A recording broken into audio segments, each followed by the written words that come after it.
कहते हैं कि कौशलपुर देश पर सूर्यवंशी राजा पुष्यल के पुत्र ध्रुवसंधि हैं।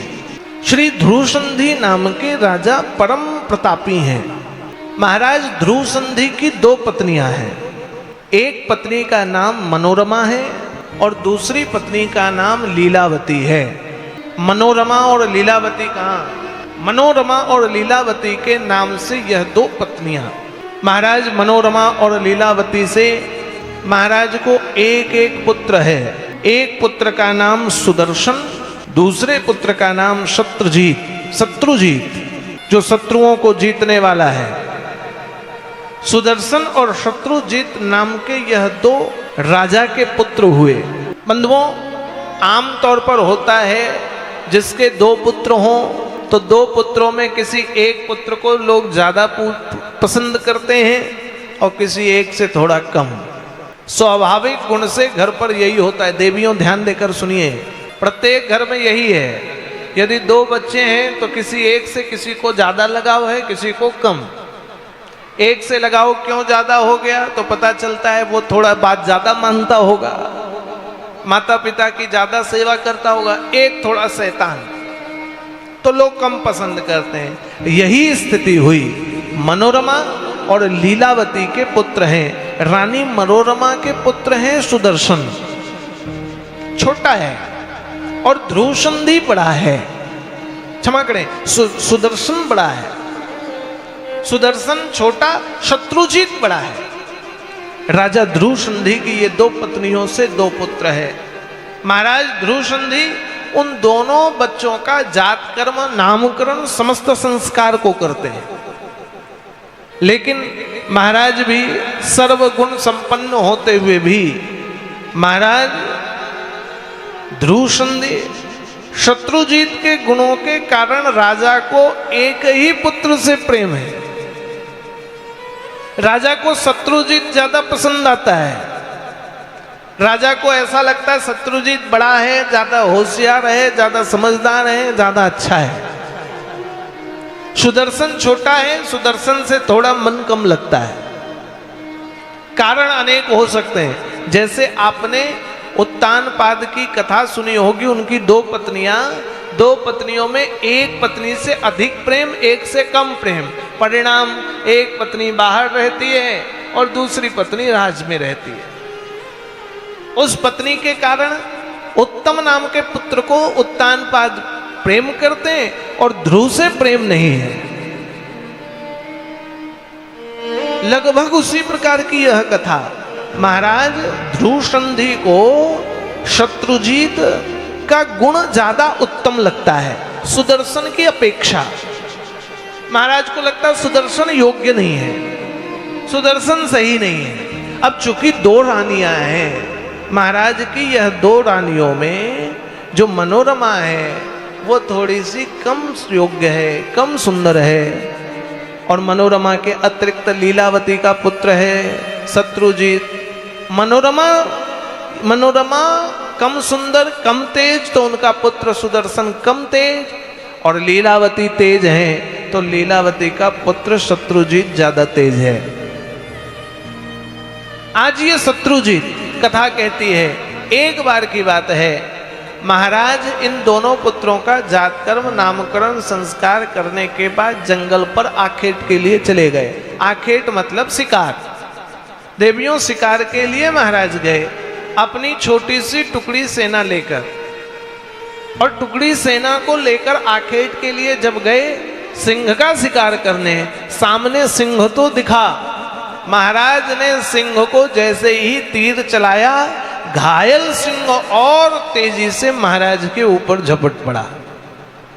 अपने नाखूनों का प्रभाव महाराज के गले पर, दांतों का प्रभाव महाराज के गले पर, और अपने महाराज के ऊपर सिंह का हमला देख करके सैनिक, महाराज के अंग रक्षक मंत्रियों ने सिंह पर आक्रमण कर दिया।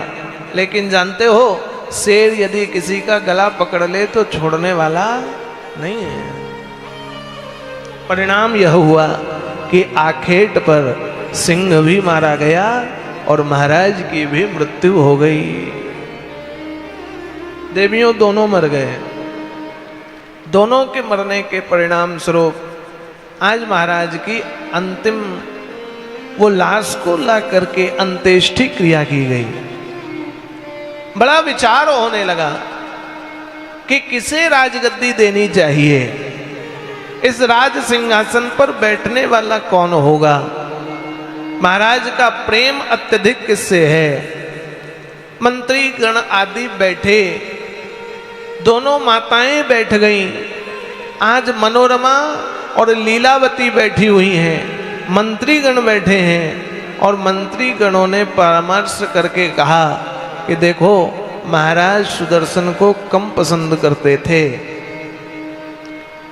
दूसरे को महाराज ज्यादा पसंद करते हैं।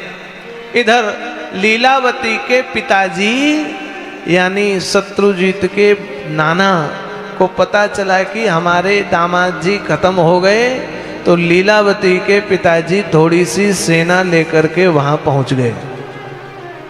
देवियों ध्यान दीजिए, आप सब तो राजस्थान है, यहाँ कितने रजवाड़े हुए सब जानते हो राजा महाराजा क्या करते थे।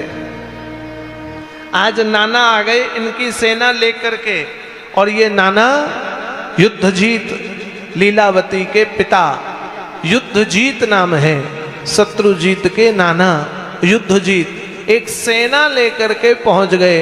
और सेना लेकर पहुंच करके मंत्री आदि को कहा देखो भाई मेरा दामाद शत्रुजीत को पसंद करता है, इस नाते राजकुमार ये होगा और यही राजगद्दी पर बैठेगा। चूंकि छोटा है, राज सिंहासन राजगद्दी कैसे चलेगा। तो युद्धजीत ने कहा, नाना ने कहा कि युद्धजीत ने कहा कि यह राज्य मैं अभी संभालूंगा और जब ये बड़ा हो जाएगा तो शत्रुजीत इस राजगद्दी पर बैठेगा। जैसे ही पता चला भैया लीलावती को यह सब बात मेरे पिताजी आए हैं, वो तो बड़ी प्रसन्न हो गई। जैसे ही लीलावती के पिता के आने की बात मनोरमा को पता चली, तो मनोरमा भी अपने पिता को सेना लेकर के आने की बात बोल दिए। यह कैसे होगा। आज मनोरमा के पिताजी भी सेना लेकर आ गए युद्धजीत के सामने। मनोरमा के पिता और लीलावती के पिता आमने सामने हो गए। आधे लोग लीलावती के पक्ष में और आधे लोग मनोरमा के पक्ष पर हो गए। छोटे छोटे बालक हैं, 5-6 वर्ष के यह बालक, अभी नामकरण जात कर्म संस्कार हुआ है। जवानी अवस्था में ध्रुवसंधि राजा चले गए। राजगद्दी को लेकर के ये दोनों के पिता आपस में लड़ गए। बंधुओं, परिणाम तो एक ही होना है, कोई जीतेगा और कोई हारेगा। स्थिति अनुकूल नहीं हुई और परिणाम यह निकला कि लीलावती के पिता युद्धजीत ने भैया वध कर दिया उनके पिता का। युद्धजीत ने मार दिया। लीलावती के पिता ने, युद्धजीत ने आज वध कर दिया मनोरमा के पिता का। मनोरमा को पता चला मेरे पिता की मृत्यु हो गई। पति की मृत्यु, पिता की मृत्यु, बड़ी उदास हो गई। किसी तरह से गए और किसी तरह से जा करके अपने पिता की अंत्येष्टि क्रिया को संपन्न कराया। आवाज बढ़ा दो ऑर्गन की, आशीष जी ऑर्गन की आवाज बढ़ा कर। आज किसी प्रकार से अपने पिता की अंत्येष्टि की देवियों, और अंत्येष्टि करके अपने पिता की अंत्येष्टि करके कुछ मंत्री यंत्री संत्रियों से जाकर के बात की कि बताओ हमें करना क्या चाहिए। मेरे पिता तो मारे गए, मेरे पति मारे गए, एक राज सिंहासन के झगड़े को लेकर के पिता का वध हो गया, पिता के सैनिक मारे गए। अब इस राज्य में मैं रहूं कि ना रहूं। मंत्रियों ने कहा महारानी आपके पति की मृत्यु हो गई है, आपके पिता की मृत्यु हो गई है। आज ध्यान रखें युद्धजीत बड़ा शत्रु है आपका, कहीं ऐसा न हो कि आपका भी वध कर दे और सुदर्शन का भी वध हो जाए। इसलिए अपने पुत्र की रक्षा करें। कहाँ जाऊं मैं। किसी प्रकार से मंत्रियों को कहा, हमारे सहयोग में देने वाले सैनिक, हमारे सहपाठी, हमारे सेवा करने वाले लोग, हमारे इस राज्य में पक्ष में रहने वाले लोग भी युद्ध में मारे गए, अब मैं जाऊं तो जाऊं कहाँ। मंत्रियों ने सुझाव दिया, रातों रात किसी प्रकार से अयोध्या नगर छोड़कर आप भाग जाइए। कहाँ चली जाऊं? कहीं चली जाइए, कुछ धन ले लीजिए, आप रथ ले लीजिए, घोड़े ले लीजिए, कुछ दास दासियों को ले लीजिए, कहीं किसी राज्य में चले जाइए, छुप करके रह लीजिए, जब अनुकूलता होगी तब जाकर के आप वापस आ जाना। आज जानते हो मंत्रियों ने आज बचा करके युद्ध जीत से मनोरमा और सुदर्शन को एक रथ पर बैठाकर कुछ आभूषण रत्न धन दे करके, कुछ दास दासियों को दे करके अयोध्या नगर से किसी प्रकार से निकाल दिया और रात को भागे। देवियों जानते हो परिणाम क्या हुआ? रात को भागते भागते गंगा के तट पर पहुंचे तो निषाद जाति के रोज लोग अयोध्या के बाहर गंगा तट पर रहते हैं। भगवान राम भी जब वन में गए तो यमुना के गंगा के तट पर निषाद राज से भेंट भई, उन्हीं के पूर्वज निषाद। आज निषादों ने देखा सुंदर रथ, घोड़े, आभूषण, तो निषादों ने मनोरमा को लूट लिया। सब स्वर्ण आभूषण, रत्न, दास दासियां, घोड़े इत्यादि सब लूट लिए। आज मनोरमा अपना और अपने पुत्र सुदर्शन का किसी प्रकार प्राण बचाकर भागी है, वहां से नदी पार किया है और नदी पार करके त्रिवेणी संगम भरद्वाज ऋषि के आश्रम आ गई। देवियों किसी प्रकार भरद्वाज के आश्रम त्रिवेणी संगम पर भरद्वाज मुनि रहते हैं। आज भरद्वाज जी को यह संपूर्ण कथा बताई, सारी बात, ऐसी ऐसी घटना हो गई, हम किसी प्रकार प्राण बचाकर रात को भागे हैं। ऋषिवर हमारे प्राणों की रक्षा कीजिए, आश्रम पर आश्रय दीजिए। ये मेरे कुछ महीनों का, कुछ वर्षों का बालक सुदर्शन है, आप यदि इनकी रक्षा नहीं करेंगे तो कौन करेगा। इस भावनार्थ ऐसी भावना को प्रकट किया। भरद्वाज जी ने कहा, देवी चिंता न करो, यहाँ आपका कोई अनिष्ट नहीं कर सकता, यहाँ कोई आपके लिए गलत नहीं करेगा। लेकिन युद्ध जीत तो युद्ध जीत निकला, पीछे भागे भागे भरद्वाज मुनि के आश्रम तक पहुंच गया। क्यों? युद्ध जीत जानता है, यदि सुदर्शन जीवित रहा तो बड़ा होकर के आक्रमण कर देगा। युद्ध जीत सोच रहा अभी बाल्यावस्था में इसको मार दो, इसी प्रकार से इसकी पत्नी को, इसकी मां का वध कर दो। आज मां मनोरमा और सुदर्शन को मारने के लिए जैसे ही भरद्वाज के आश्रम पहुंचे, भरद्वाज जी ने कहा, युद्ध जीत ने कहा, हे ऋषिवर भरद्वाज, मनोरमा और सुदर्शन को मुझे प्रदान कर दो, मैं इनका वध कर दूंगा। यह अच्छी बात नहीं है, इन्हें आप आश्रय देंगे। भरद्वाज जी ने कहा कि यदि आपका सामर्थ्य है तो मेरे आश्रम से मनोरमा और सुदर्शन को ले जाओ। सावधान, जिस प्रकार विश्वामित्र की गति हुई थी वही गति तुम्हारी हो जाएगी। जन्मेजय ने कहा, विश्वामित्र की गति? युद्ध जीत अपने मंत्रियों के पास गए और कहने लगे, भरद्वाज जी ने इन कुमार और मनोरमा को ले जाने की बात कही, लेकिन कहा कि जिस प्रकार विश्वामित्र की गति हुई वह गति हो जाएगी। आखिर हुआ क्या विश्वामित्र के साथ? मंत्रियों ने कहा, पुरानी घटना है, विश्वामित्र राजा है। बंधुओं, चंद्रवंशी राजा हैं श्री विश्वामित्र जी महाराज। ध्यान देकर कथा सुनिए। विश्वामित्र ययाति वंशीय विश्वामित्र के पुत्र, इसी कुल में आगे जाकर भगवान यदु वंश पर जन्म लेते हैं। बुद्ध, पुनर्रवा, गाधी और विश्वामित्र। मैंने आगे कथाएं पुनर्रवा, गाधी, बुद्ध की कथा कही है, आप लोगों के दिमाग में है, भूल गए पता नहीं। लेकिन मैंने कहा था चंद्रमा ने किस प्रकार से देवगुरु बृहस्पति के पत्नी का हरण किया, वहां से बुद्ध जन्म लिए, बुद्ध के पुत्र गाधी हुए और गाधी के पुत्र हुए विश्वामित्र। गाधी नरेश राजा हैं और आज विश्वामित्र भी राजा हैं। विश्वामित्र भी योगी नहीं हैं। देवियों ध्यान दीजिए, अभी विश्वामित्र चक्रवर्ती महाराज हैं, श्रेष्ठ राजा हैं विश्वामित्र। तीर धनुष लेकर के विश्वामित्र जी महाराज आज जंगल पर विचरण कर रहे हैं, अनेक विशाल सेना लेकर, और विचरते विचरते जंगल में श्री वशिष्ठ जी के आश्रम आ गए। देवियों, वशिष्ठ जी के पास नंदनी गौ माता है।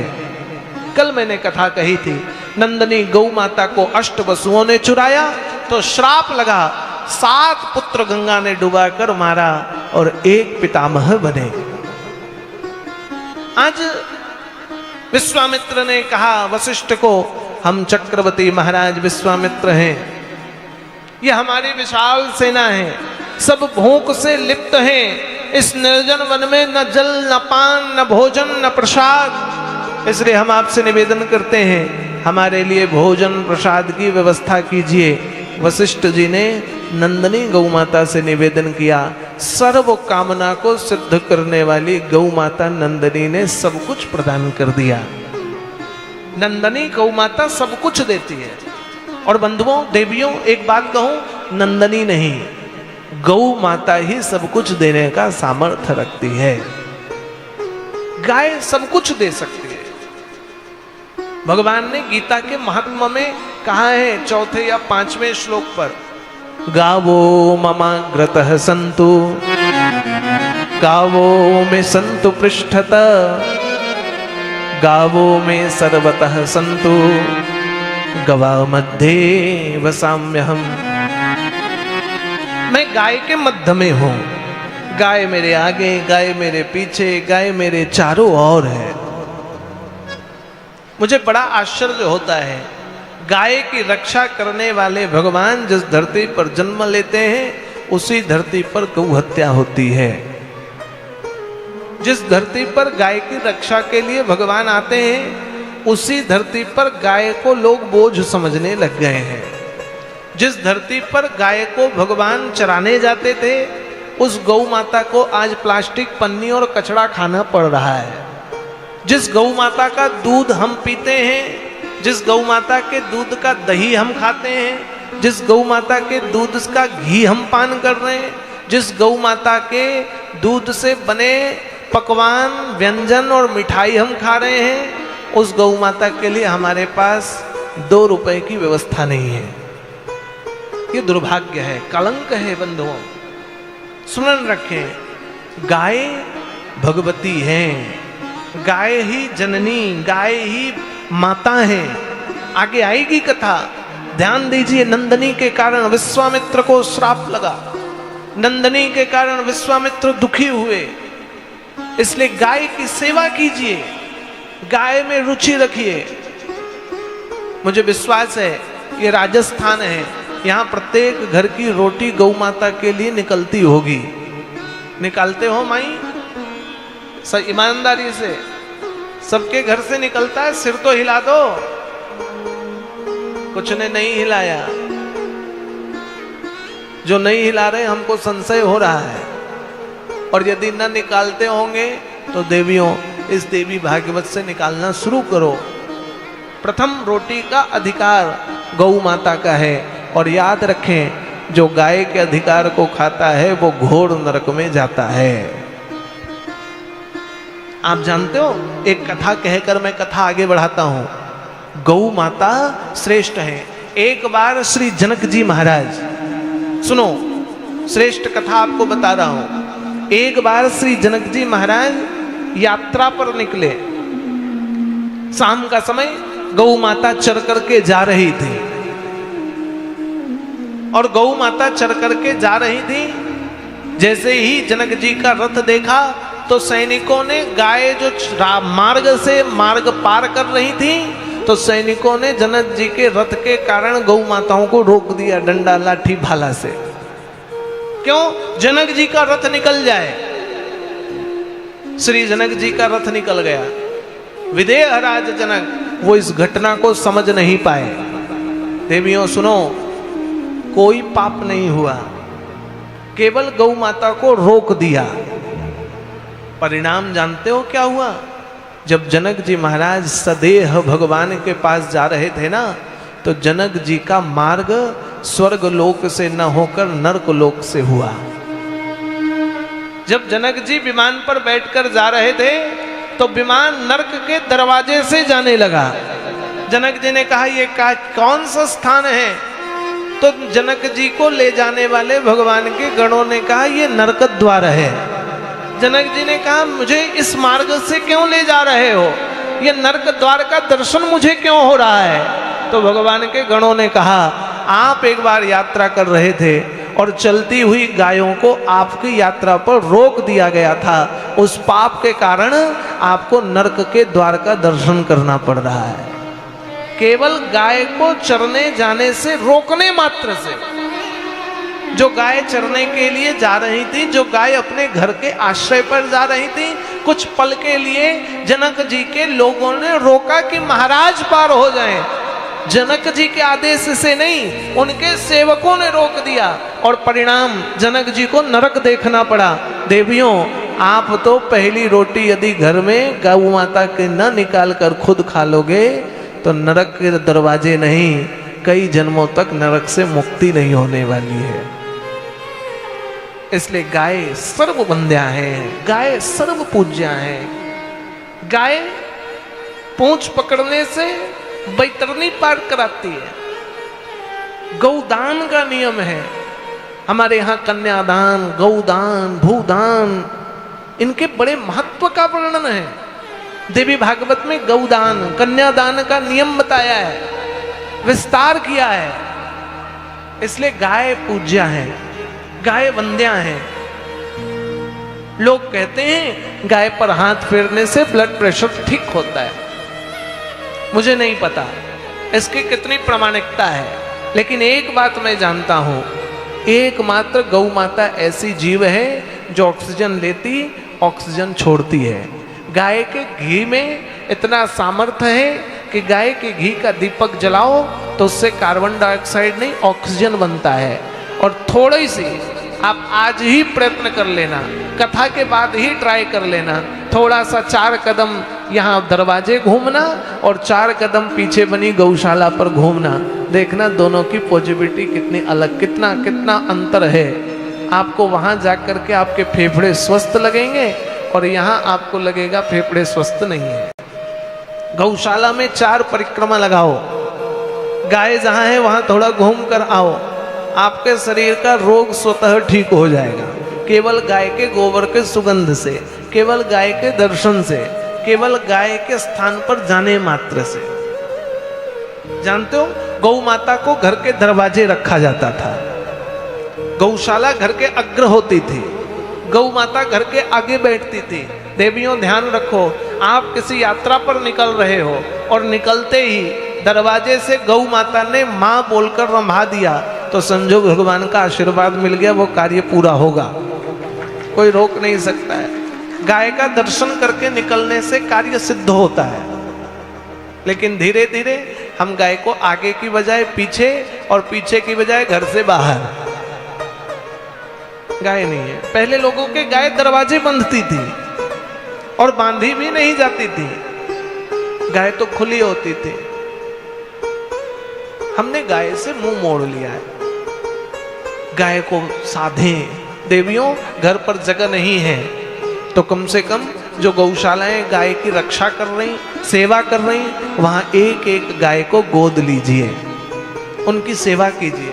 एक गाय के चारे का जितना मासिक खर्च हो गौशाला में चारा दीजिए, गौशाला में उनके स्वास्थ्य के लिए धन दीजिए या उनकी औषधि की व्यवस्था कीजिए। और धन नहीं है, पैसा नहीं है, गाय नहीं पाल सकते हैं, गाय को चारा नहीं दे सकते हैं, तो बुरा ना मानना, बहुत अच्छा काम बता रहा हूँ। गौशाला जाकर 15 मिनट गौशाला में सेवा कीजिए, इसी से आपकी मुक्ति है।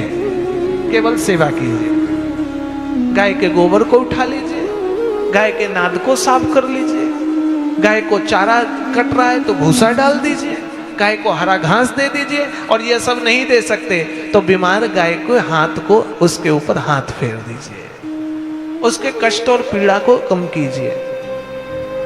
वो माता है। आप किसी एक गाय के शरीर पर हाथ फेरने लगो, वो देखो जब भी आपको देखेगी आपके पास आ जाएगी। वो मां है। आज वशिष्ठ जी ने नंदनी गौ माता से निवेदन किया, माता विश्वामित्र इतने विशाल सेना को लेकर आए हैं, आप रक्षा करें, औषधि दें, भोजन की व्यवस्था करें। नंदनी गौ माता का सामर्थ्य, देवियों नंदनी गौ माता ने सब कुछ दे दिया, भोजन व्यवस्थाएं सब। वशिष्ठ जी को चूल्हे पर आग भी नहीं जलानी पड़ी। श्री नंदनी गौ माता ने सब कुछ प्रदान किया। जैसे ही प्रदान हुआ तो विश्वामित्र ने वो प्रसाद पाया और समझ गई इसमें वशिष्ठ जी का कुछ नहीं, सब नंदनी का है। ये नंदनी वशिष्ठ के पास क्यों? नंदनी तो मेरे राज्य में होनी चाहिए। वशिष्ठ को कहा, हे वशिष्ठ, इस नंदनी के बदले तुम 1000 गौवंश मेरे से ले लो और उसके बदले नंदनी दे दो। वशिष्ठ जी ने कहा कि मुझे आपके 1000 गौवंश नहीं चाहिए, मेरे लिए तो केवल एक नंदनी ही श्रेष्ठ है। मैं केवल नंदनी को ही चाहता हूं, नंदनी के अलावा नहीं। विश्वामित्र ने कहा, मुझे नंदनी चाहिए, उसके लिए तुम 1,00,000 गौवंश ले लो। वशिष्ठ ने कहा, 1,00,000 गौवंश का लालन पालन? विश्वामित्र ने कहा, उसके लिए सेवक ले लो, धन ले लो, भूमि ले लो, गाय के रहने का आवास ले लो, 1,00,000 गौवंश लेकर के नंदनी मुझे दे दो। वशिष्ठ जी ने मना कर दिया। विश्वामित्र ने कहा, सावधान, मैं राजा हूं, बलपूर्वक नंदनी को हरण करके ले जाऊंगा। वशिष्ठ जी ने कहा, यदि आपको हरण करना है तो आप हरण कर लें, लेकिन मैं नंदनी आपको देने वाला नहीं हूं। आज विश्वामित्र ने अपने सैनिकों को कहा, जाओ नंदनी को पकड़ लो, बांध लो और बांध करके हमारे राज्य की तरफ ले जाओ। नंदनी को खोलकर बांधने लगे। नंदनी रुदन करने लग गई और वशिष्ठ को कहा, हे वशिष्ठ, मेरी रक्षा करो, आप विश्वामित्र को मुझे क्यों दे रहे हैं? मैंने आपको सर्व काम सिद्ध किया, आपकी सर्वत्र बाधाओं का निवारण किया, आपने जो चाहा मैंने दिया। वशिष्ठ जी ने कहा, मैं नहीं दे रहा हूं, मैं देना भी नहीं चाहता, लेकिन विश्वामित्र राजा हैं, ये हरण कर रहे हैं। हे भगवती, मैं विश्वामित्र से लड़ नहीं सकता, मैं महात्मा हूँ, वो रथी है, वो उसके पास घोड़ा, तुरंग, सैनिक हैं, अस्त्र शस्त्र हैं, मेरे पास कहाँ है? कथा कहती है, नंदनी को जैसे ही ऐसा कहा, नंदिनी ने भयानक रूप से बड़ी जोर आवाज में रंभाना शुरू किया और रंभाने के कारण महाभयंकर दैत्य प्रकट हुए और ठहरो ठहरो करके विश्वामित्र के सकल सैनिकों का वध कर दिया। विश्वामित्र युद्ध पर हार गए और नंदनी गाय वशिष्ठ को पुनः प्राप्त हो गई। आज विश्वामित्र को बड़ा अपमान लगा, उन्हें लगा मैं कितना मूर्ख हूं, नंदनी को बंदी बनाया, मैंने नंदनी का हरण किया, मेरी सारी सेना समाप्त हो गई, मेरी सारा राज्य लुट गया, मेरा सब कुछ छिन गया, मैं कितना कितना पापी हूं। और विश्वामित्र ने अपने पुत्र को राजगद्दी दे दी। विश्वामित्र ने राजगद्दी दे दी और उन्होंने सोचा अब मैं क्षत्रिय नहीं, क्षत्रिय होकर के ब्राह्मण कुल में ऐसा अधर्म, क्षत्रिय होकर के मैंने वशिष्ठ जी से ऐसा अपमान, क्षत्रिय होकर के मैंने गौ माता को हरण किया। विश्वामित्र ने अपनी राजगद्दी सौंप दी और राजगद्दी सौंपी। विश्वामित्र जी परम तप के लिए चले गए और नंदनी की कृपा से विश्वामित्र महामुनि हो गए, विश्वामित्र श्रेष्ठ मुनि हुए। इससे पहले तो विश्वामित्र राजा रहे, राजा विश्वामित्र, और रामायण पढ़ो तो विश्वामित्र महामुनि ज्ञानी, बसहि विपिन शुभ आश्रम जानी। विश्वामित्र तो मंत्रियों ने कहा कि हे महाराज, आज जो युद्ध जीत आपको भरद्वाज ने कहा कि आपकी गति विश्वामित्र जैसी हो जाएगी। इसका कारण यह है कि कहीं भरद्वाज के तप के प्रभाव से विशाल सेना ना जागृत हो जाए और महाराज आपका भी वध हो जाएगा, आपकी सेना मारी जाएगी। इसलिए धर्म कहता है वो तो बालक है, वो सुदर्शन तो छोटा बालक है, वो आपका क्या बिगाड़ेगा। शत्रुजीत आपका पुत्र नाती, वो राजा बनेगा। ये जंगल में रहेगा, न धन है, न वैभव है, न संपदा है, न बल है, कहां युद्ध करेगा आपसे। हमारी युति माने तो भरद्वाज जी हैं, इनके आश्रम पर रहने दो। अभी अनुकूल समय नहीं है महाराज युद्ध जीत, हम इन्हें इनसे युद्ध न करें। मंत्रियों ने महाराज युद्ध जीत को समझाया और कहा कि कभी मौका मिलेगा, सुदर्शन भरद्वाज के मुनि से आश्रम से बाहर निकलेगा तो हम छल बल पूर्वक सुदर्शन का वध कर देंगे, यह स्थान उचित नहीं है। और ऐसा कह करके महाराज युद्ध जीत अपनी सेना वापस लेकर चले गए। युद्ध जीत अपनी सेना को लेकर चले गए। बंधुओं, समय बीता, भरद्वाज मुनि के आश्रम पर रहते हैं और भरद्वाज मुनि के आश्रम पर रह करके सुदर्शन को कुछ आता नहीं है। मंद बुद्धि का वह बालक, उसे कुछ नहीं पता। वो कुछ न मंत्र जाने, न यंत्र जाने, न साधन जाने, न जप जाने, न तप जाने। श्री भरद्वाज मुनि के यहाँ पर रह करके समय बीतने लगा। एक दिन की बात है, खेलते खेलते कुछ ब्राह्मणों के मुख से ऐंग मंत्र का उच्चारण उसने भी सुन लिया। कहीं ब्राह्मणों के मुख से भरद्वाज ऋषि के आश्रम पर छोटा सा बच्चा और खेल खेल में वही ऐंग रिंग क्लिंग यह मंत्र बोलने लगा। वो नहीं जानता ये क्या है। खेल खेल में कहीं जाए तो चिढ़ाने के रूप में ऐंग बोल दे, कहीं जाए क्लिंग बोल दे, कहीं जाए रिंग बोल दे, उसे नहीं पता है। सुदर्शन नहीं जानता ये क्या है, लेकिन जानते हो धीरे धीरे खेल खेल में ही इस मंत्र को बोलते बोलते बोलते बोलते बड़ा होने लगा।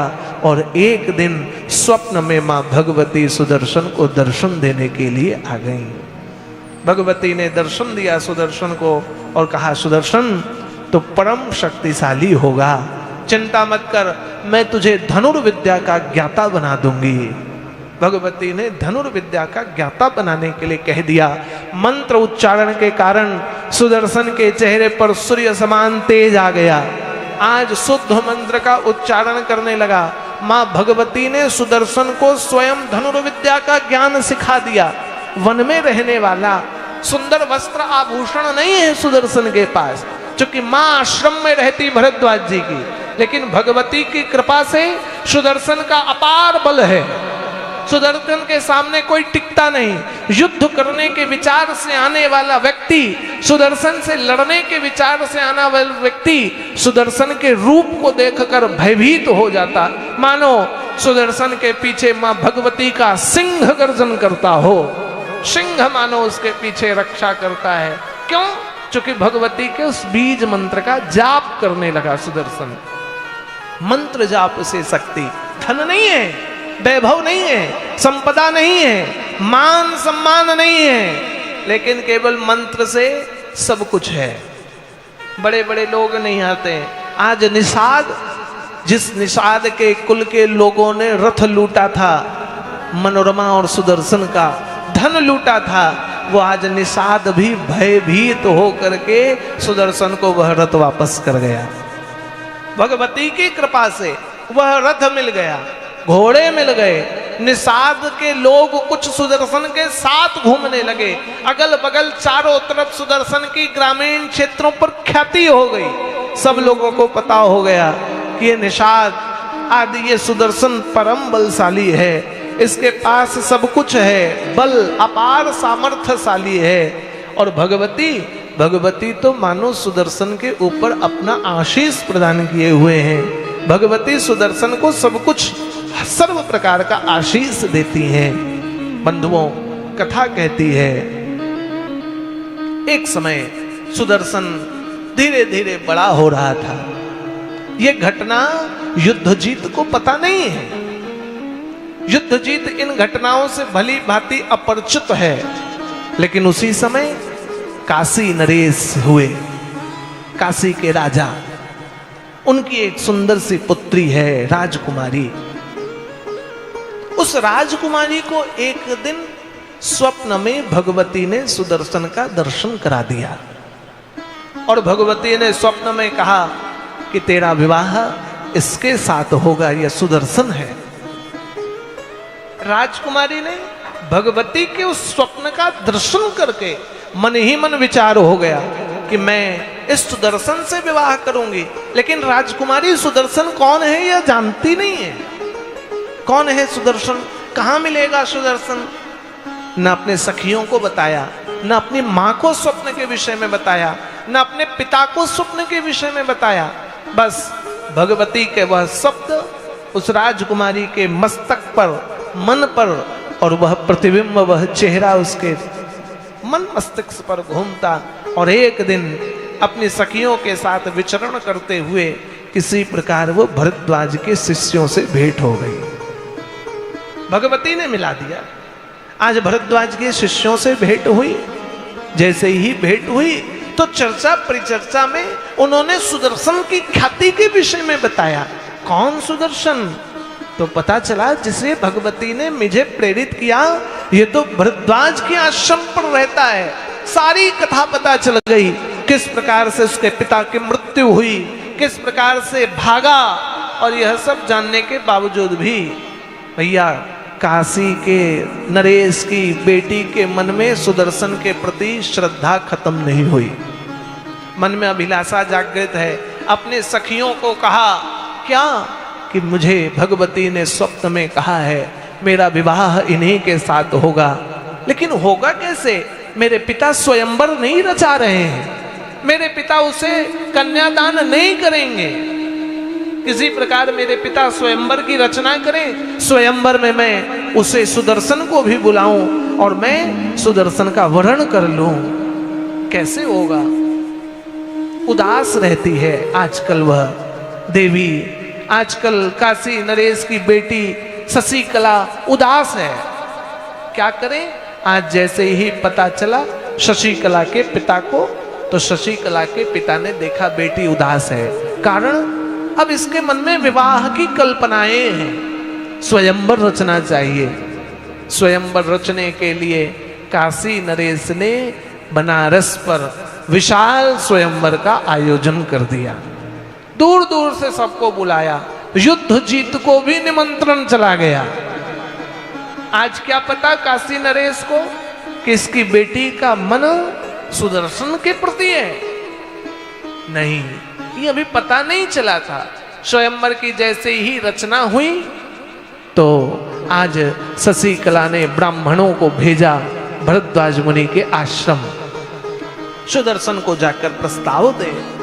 मैंने स्वप्न में भगवती ने मुझे कहा है, आज भगवती ने सुदर्शन को भी स्वप्न में यह बता दिया है स्वयंवर होने जा रहा है, तू वहां जाएगा, तेरी रक्षा मैं करूंगी।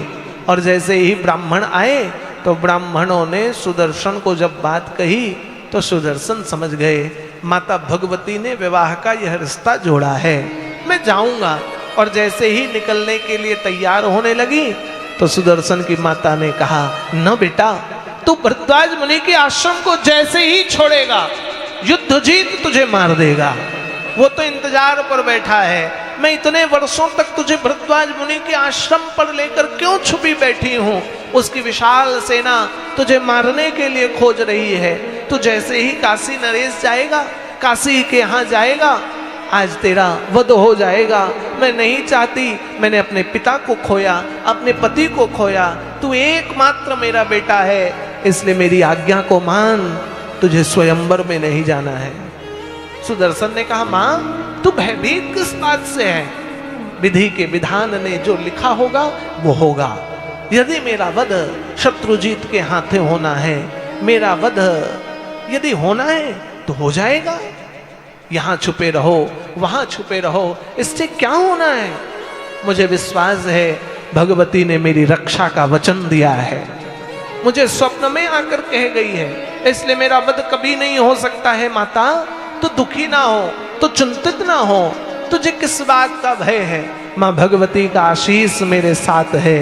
आज अनेक प्रकार से सुदर्शन ने समझाया, बहु प्रकार से समझाया। मां तू व्यथित ना हो, तू चिंतित ना हो। आज बार बार समझाने पर भी मां तो मां है, उसको तो लगता है कि किसी प्रकार से वध हो जाएगा। लेकिन सुदर्शन ने जब बार बार हट किया, मां भगवती का विश्वास दिलाया कि मुझे मां पर विश्वास है, भगवती पर विश्वास है। और मां तुझे भी भगवती पर विश्वास करना चाहिए, वो जगदम्बा है, वो अम्बा है। इसलिए विश्वास के साथ मुझे जाने की अनुमति दो। आज मनोरमा ने कहा, यदि तू जाना चाहता है तो निश्चित मैं भगवती से प्रार्थना करती हूं वो तेरे ऊपर अपना वर्धस्ता रखे, आपके तेरे सामने वो कालिका बनकर चले, तेरे पीछे वह दुर्गा बनकर तेरी रक्षा करे, तेरे चारों तरफ वह भगवती नव रूपों पर विराजमान हो। मैं ऐसा आशीष देती हूं। लेकिन हे पुत्र, तेरे पास ना सैनिक है, तेरे पास ना मंत्री है, तेरे पास ना प्रजा है, अकेला नहीं, मैं भी तेरे साथ जाऊंगी। यदि तेरा वध हुआ तो आज मैं भी तेरे साथ चली जाऊंगी। आज माता उस रथ पर जाने को तैयार हो गई। इधर दूसरी तरफ अपनी माता को सुदर्शन की संपूर्ण कथा बता डाली। किसने? काशीराज की बेटी शशिकला ने। शशिकला ने सब बात बता दी। अपनी मां को कहा, देखो सुदर्शन आने वाले हैं।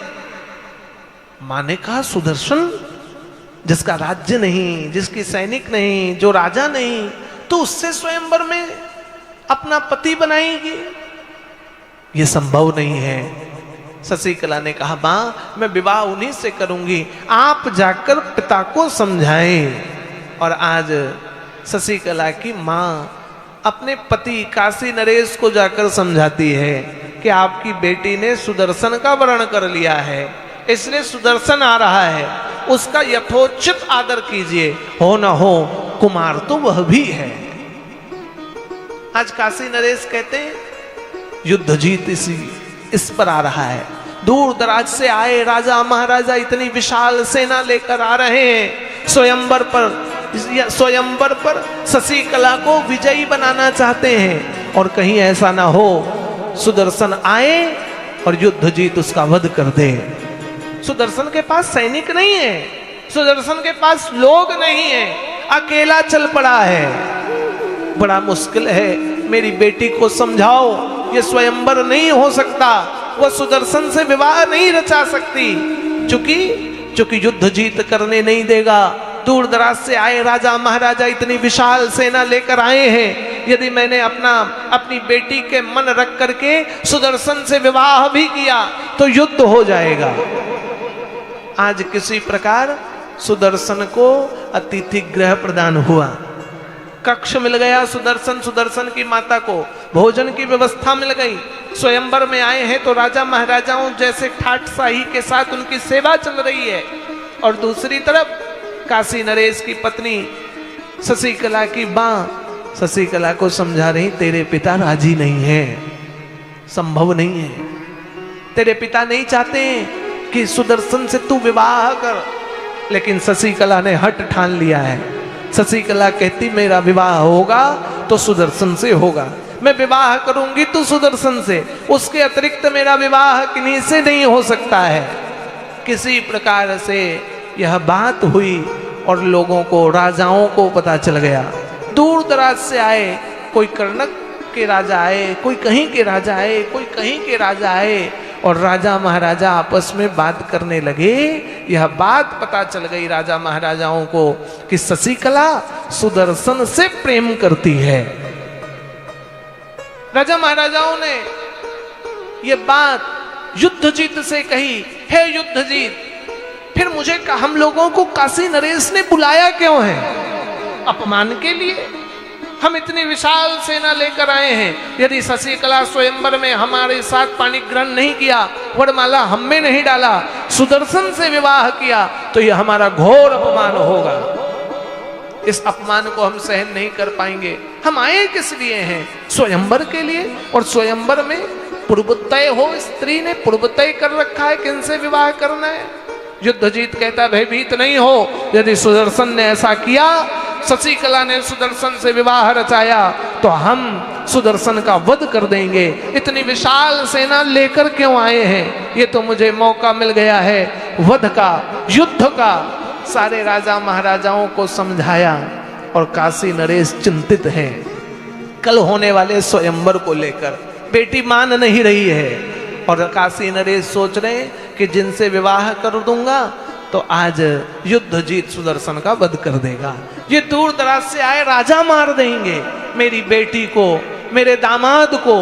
आज काशी नरेश ने पुनः समझाया शशिकला को। शशिकला को कहती है, शशिकला मान जा, मेरा अपमान होगा, स्वयंवर का अपमान होगा। शशिकला कहती कुछ भी हो जाए, मैं विवाह केवल सुदर्शन से करूंगी। प्रातः काल हो गई, सभा बैठ गई। देवियों, सभा स्वयंवर की तैयारी की सभा। राजा महाराजा आ गए। राजाओं ने कहा शशिकला को बुलाया जाए और शशिकला ने मना कर दिया सभा में आने से, मैं नहीं आऊंगी। सुदर्शन बैठा है उस सभा पर। शशिकला को कहते हैं काशी नरेश, अरे वरमाला लेकर तो जा। जानते हो शशिकला ने क्या कहा? वरमाला केवल मैं सुदर्शन के गले पर डालूंगी। मैंने पूर्व ही सुदर्शन का दर्शन कर लिया है, मैंने सुदर्शन को मन से पति मान लिया है और मैं पतिव्रता नारी हूं। पिताश्री, पतिव्रता नारी को दूसरे पुरुष का दर्शन करना भी पाप है। मैं नहीं जाऊंगी, वरमाला लेकर एक एक राजाओं का मुख नहीं देखूंगी, ये मेरे लिए पाप है। आज शशिकला की माता भी कहती बात तो सत्य है, दूसरे पुरुष का मुख देखना अधर्म है। इसलिए देवियों, स्त्रियों को दूसरे पुरुष के देह का भी स्पर्श नहीं होना चाहिए, स्त्रियों को दूसरे पुरुष के पैरों का भी स्पर्श नहीं होना चाहिए। आप प्रणाम करें तो दूर से प्रणाम करें। इसलिए मंचों से अलाउंस होता है कि स्वामी जी को दूर से प्रणाम करें। एक तो सन्यासियों को प्रणाम करना नहीं चाहिए, स्त्रियों को तो खास करके नहीं करना चाहिए। दूर से बिना स्पर्श किए प्रणाम करें। जिनका विवाह हो गया वो किन्हें छुए? वो पति को, पिता को, या फिर गुरु देव को, भगवान को। अन्य किसी भी पुरुष को स्पर्श करने से उनका पतिव्रत धर्म नष्ट हो जाता है। शिव पुराण की कथा पर वृंदा की कथा आती है, आप सब जानते हैं। वृंदा का पतिव्रत धर्म नष्ट इसलिए हुआ कि भगवान हरि जलंधर बनकर चले गए। कुछ किया नहीं हरि ने, केवल जलंधर समझ करके वृंदा ने आरती उतारी और भगवान के मस्तक पर तिलक कर दिया। जलंधर को समझकर प्रणाम कर लिया पति समझकर। ये ऐसे ही करने से पातिव्रत धर्म नष्ट हो गया। इसलिए देवियों, ये सजगता आज शशिकला ने स्त्री धर्म के विषय में देवी भागवत को कहा है। देवी भागवत में कहा, मैं सारी बातें नहीं बोल सकता, समय की अल्पता है, बहुत कथाएं आज करनी है, बहुत दूर तक कथा जानी है। कहते हैं शशिकला की मां ने कहा, ठीक कह रहे हैं। आज काशी नरेश सभा पर आकर कहते हैं, हे राजाओं महाराजाओं, मेरी बेटी अल्पमत की है, मन ही मन उसने सुदर्शन से प्रेम कर लिया है, वो सुदर्शन के ही गले पर वरमाला डालेगी। मैं आपका दास हूं, आपका सेवक हूं, आपसे निवेदन है, आप आए हैं, आप वस्त्र लीजिए, आभूषण लीजिए, रथ लीजिए, हाथी घोड़े लीजिए और सुंदर आतिथ्य को स्वीकार करके इस स्वयंवर से अपने राज्य में वापस चल जाइए। काशी के पिता काशी नरेश ने निवेदन किया, सब राजा महाराजा मान गए, लेकिन भैया युद्धजीत कहाँ मानता। युद्धजीत को लगा जिस सभा पर मैं अपने पुत्रों को लेकर आया हूं, शत्रुजीत से मैं विवाह कराना चाहता हूं, मैं उसका नाना, इतना परमशाली शत्रुजीत मैं सुदर्शन का वध करूंगा। सुदर्शन के नाना को मारने वाला मैं। काशी नरेश के सामने खड़े हो गए और कहने लगे, सावधान काशी नरेश, यदि तेरी बेटी ने स्वयंवर में न आकर तेरी बेटी ने सुदर्शन से विवाह किया तो तेरी बेटी का भी वध होगा, सुदर्शन का भी वध हो जाएगा। तेरी बेटी सभा पर आकर वरमाला लेकर मेरे पुत्र पौत्रों को नहीं और किसी के भी गले में वरमाला डाल देगी तो मुझे वह अस्वीकार्य नहीं है, लेकिन सुदर्शन से कदापि विवाह नहीं होगा। काशी नरेश डर गए, क्या किया जाए। दौड़े दौड़े अपनी बेटी के पास आए और कहने लगे, बेटी मान जा, मैं हाथ जोड़कर निवेदन करता हूं, तेरा वध हो जाएगा। आज युद्ध जीत तुझे मार देगा, सुदर्शन का वध हो जाएगा, मृत्यु को पाकर गृहस्थ जीवन कहां बसाएगी। लेकिन भैया शशिकला के मन में तो केवल सुदर्शन है। वो कहती, भगवती ने मुझे कहा है वो रक्षा करेगी, आप निश्चिंत रहें, मैं विवाह सुदर्शन से ही करूंगी। काशी नरेश ने कहा, बेटी हथ छोड़ दे, तू चाहे तो मैं जनक जी जैसा कोई विशाल संकल्प धारण कर लूं, कोई ऐसा नियम, कोई ऐसा व्रत, कोई ऐसा प्रस्ताव रख दूं जिससे राजा महाराजा हार जाएं, सुदर्शन जीत जाए, और सुदर्शन न सही, सुदर्शन जितना बल रखने वाला कोई और राजा उस स्वयंवर को जीत ले, ऐसा तू बोल दे केवल, तो कोई मैं बड़ा जैसे शिव धनुष को तोड़ने जैसा मैं कोई वचन धारण कर लूं। शशिकला ने कहा, ना ना ना, ये भी कोई प्रस्ताव है। सुदर्शन से पहले किसी ने यदि उस संकल्प को पूरा कर दिया तो मेरा विवाह उनसे हो जाएगा। पिताश्री, आप जानते हो मैंने मन में सुदर्शन को पति बनाया, बिल्कुल संभव नहीं है। काशी नरेश ने कहा, फिर किया क्या जाए, करूं क्या। तो शशिकला ने कहा, पिताश्री गुप्त रूपेण मेरा सुदर्शन का विवाह कर दें। आपको लगता है आपके राज्य में युद्ध होगा, आपको लगता है आपके पास सैनिक कम है, आपको लगता है आपके पास धन कम है, तो हम रातों रात आपके राज्य को छोड़कर भाग जाएंगे और फिर युद्ध जीत आदि हमें बाहर युद्ध करेंगे। मुझे पता है सुदर्शन युद्ध पर जीत जाएगा। काशी नरेश ने कहा, ऐसा संभव नहीं है, इस समय लोग बैठे हैं, सभा पर अपमान हो रहा है। शशिकला ने कहा, आप एक कार्य करें, वर्तमान समय के लिए सभा स्थगित कर दें और सभा पर जाकर कह दें कि कल शशिकला स्वयंवर पर आएगी। आज काशी नरेश आए और कहने लगे, आज स्वयंवर नहीं होगा, कल स्वयंवर होगा, मेरी बेटी कल आएगी स्वयंवर पर। इतना कहकर स्वयंवर स्थगित हो गया। सारे राजा महाराजा काशी पर रह रहे हैं और कथा कहती है कि यहाँ काशी नरेश को जाकर के समझाती है शशिकला, पिताश्री चिंता मत करो, आप तो कन्यादान करो, मौत तो मुझे आनी है, चाहे किन्हीं और राजा से स्वयंवर कर लूं, चाहे सुदर्शन से स्वयंवर कर लूं, मेरे बात का विश्वास रखो। स्वयंवर करके सैनिकों की रक्षा के साथ आप गुप्त स्थान पर मुझे रखना, सर्वत्र हल्ला कर देना कि सुदर्शन शशिकला को लेकर भाग गया है। विश्वास रखो, आपको चिंता है मेरे वध की, मैं जीवित रह जाऊंगी आपके राज्य में। आप कह देना राजाओं को, सुदर्शन रातों रात मेरी बेटी का हरण कर गया, लेकिन मेरी इच्छा को भी आप पूरी करो, कन्यादान करो। यदि सुदर्शन का वध हो गया तो आगे विचार होगा, लेकिन मैं जानती हूं भगवती ने मुझे आदेशित किया है, सुदर्शन को स्वप्न में दिया है, इसलिए विवाह होगा। आज काशीराज बेटी के मोह पर आकर, उनके हट पर आकर रात्रि में ही सुदर्शन का गुप्त रूपेण विवाह कराते हैं। अपनी बेटी को एकांत पर काशी में कहीं छुपा कर सैनिकों के बीच रख देते हैं और रात में हल्ला कर दिया, सुदर्शन मेरी बेटी को लेकर भाग गया। आज युद्ध जीत विशाल सेना लेकर सुदर्शन के पीछे भागे, मैं सुदर्शन को छोड़ने वाला नहीं, यह अपमान सहन नहीं होगा। और सुदर्शन अपने मां को लेकर भरद्वाज मुनि के आश्रम की तरफ भागा। विशाल सेना लेकर के युद्ध जीतने भरद्वाज के आश्रम को घेर लिया। सारे राजा, विश्व भर के राजाओं ने भरद्वाज के आश्रम को घेरा, ललकारा, हे ऋषिवर या तो सुदर्शन को बाहर भेज दे, अन्यथा आज पूरा आश्रम समाप्त हो जाएगा। भरद्वाज ने कहा, चिंता मत करो सुदर्शन, तेरे ऊपर मां भगवती की कृपा है, कुछ नहीं होगा, मां भगवती तेरी रक्षा करने आएंगे। आज सुदर्शन रथ पर सवार होकर बाहर निकला।